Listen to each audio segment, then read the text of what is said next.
Last Samurai Jack, a cartoon that heavily inspired me as a kid, and I was so intrigued and impressed at how this show still holds up even after so many years. So naturally, after it was announced that Samurai Jack would come back for a last season, I was excited, and after watching it, I was amazed by how fantastic it was. One of my biggest concerns was the TV-14 rating. I wasn't sure if I was going to be okay and comfortable with a more mature version of a childhood iconic cartoon of mine, but after watching it, I realized that I had nothing to be concerned about. In fact, the TV-14 rating made the show even better. It allowed the show to address darker themes which ended up enhancing the emotional connection with the characters. The show was also smart enough not to make the show too violent or not just violent for the sake of being violent. I appreciated the decision to add a time gap and giving Jack the inability to age, as the way they were going to write Jack's character required him to be a little more mature, experienced, and older than the Jack we knew.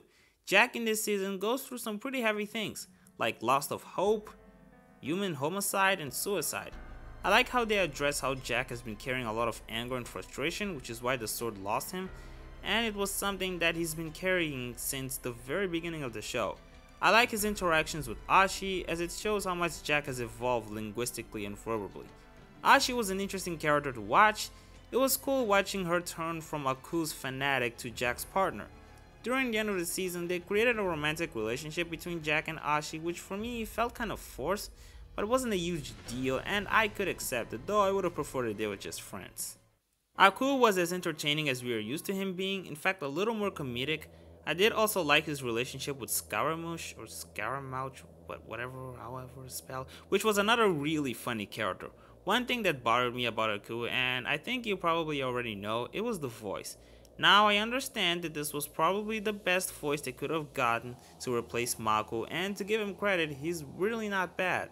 But Aku is just not the same without Mako.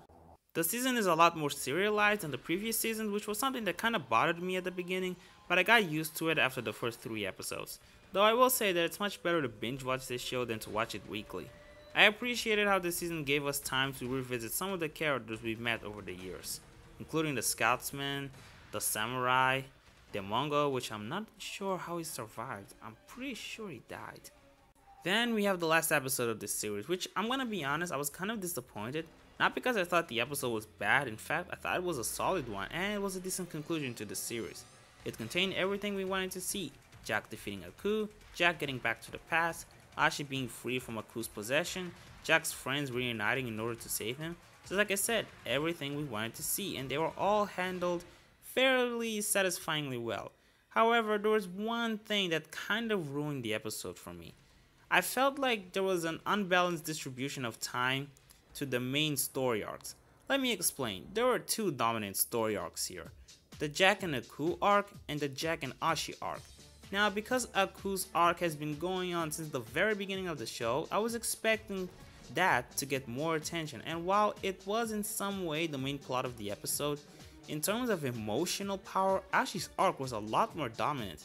Jack had a bigger emotional struggle with Ashi than he did with Aku, which for me didn't feel right for a show that has been building tension between them for a long time, unlike Ashi, who was only introduced this season. I mean, I guess if we were seeing this as a season 5 finale and not as a whole Samurai Jack finale, this would have been a little more forgivable since the relationship between Jack and Ashi was given more attention throughout the whole season. But that is definitely not how I'm seeing this. I'm seeing this as a Samurai Jack finale, and I wanted a fair conclusion to Samurai Jack's entire journey. What makes it even worse is that Ashi's story arc wasn't even that well executed. The scene where Jack told Ashi that she loves her was campy and premature. I'm sorry, but it was. Like, the romantic plot was only established in episode 8, and like I said before, it felt forced. Plus, they haven't been together long enough for me to take their love confession seriously. But even then, even if they were at the right time to confess their love for each other, they seriously couldn't find a less cheesy way to have Jack release Ashi from Aku's possession other than telling her that she loves her?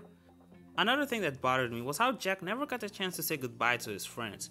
I mean, sure, some of them were dying, and he did had a moment where he interacted with the Scotsman, and it was a great moment. But I wish we had witnessed a special moment with Jack and his remaining friends, where they realize they will never see each other again. Sure, some would say that Jack didn't have time for a last hug And it's true, he didn't, but this episode could have been written in a way that allows this moment to happen. I don't particularly know how, and you know what? If this was the only way this episode could have been written, then maybe I'm okay with it. Maybe. But I still do wish we had a special goodbye moment between Jack and his remaining friends. A lot of people believe that the Samurai Jack finale was rushed, and I honestly couldn't agree more. If it were a bit longer, the Jack and Aku story arc could have been handled much better, and they could have given an emotional farewell to Jack's friends that they deserved. Also, Jack never got the chance to have an emotionally powerful moment with his family after he returned to the past. They barely interacted with each other despite the fact that Jack's main motivation was to save his family and the land from Aku's reign. But at the end of the day, I really did enjoy season 5, and as someone who grew up with Samurai Jack, I feel very happy that we got the conclusion we've been waiting for more than 10 years. I enjoyed both the episodes and the memes revolving around it. Seriously, I can tell you that the Samurai Jack meme videos were just as fun as the show itself.